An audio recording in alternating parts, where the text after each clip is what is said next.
This crazy idea, this political fantasy of separation.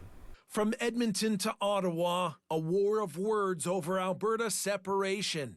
Chiefs and politicians alike fuming over news separatist leaders have met with U.S. government officials in Washington to discuss a divorce from Canada. In my opinion, that is treasonous activity, and it needs to be called out. It needs to be stopped. Some Donald Trump allies are now openly talking about Alberta joining the USA. Lawyer Jeff Rath with the Alberta Prosperity Project admits he met with U.S. State Department officials, but says he has no plans to stop. There is no interference from the United States, and they are respecting Canada's sovereignty in these matters, right? There's no, we're not being told what to do by anybody we're meeting with in Washington. We're exchanging information, right? Which is perfectly appropriate. Rath says EB's objections will only fuel the independence movement. Ontario Premier Doug Ford called the Washington meetings unacceptable and suggested Alberta's Premier denounce separatism. Danielle Smith again said she supports Alberta staying in Canada, but defended people who disagree with her. When you look at the polls, they suggest as many as 30% of Albertans have lost hope.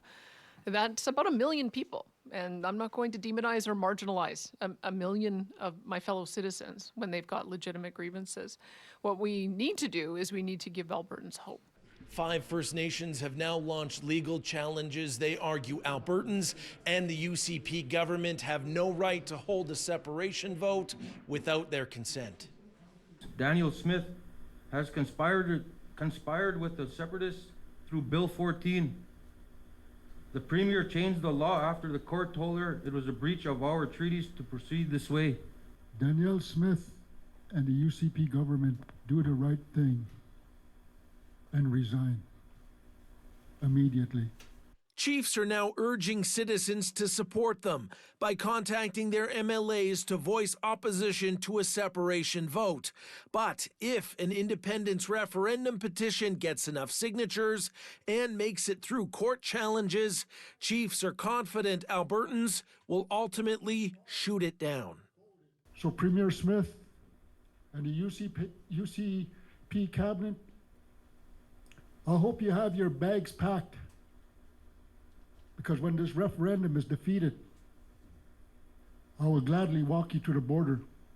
The Alberta NDP has issued a challenge to UCP MLAs to sign a pledge supporting a united Canada. But leader Naheed Nenshi says so far, none have signed it. Sean Amato, City News, Edmonton.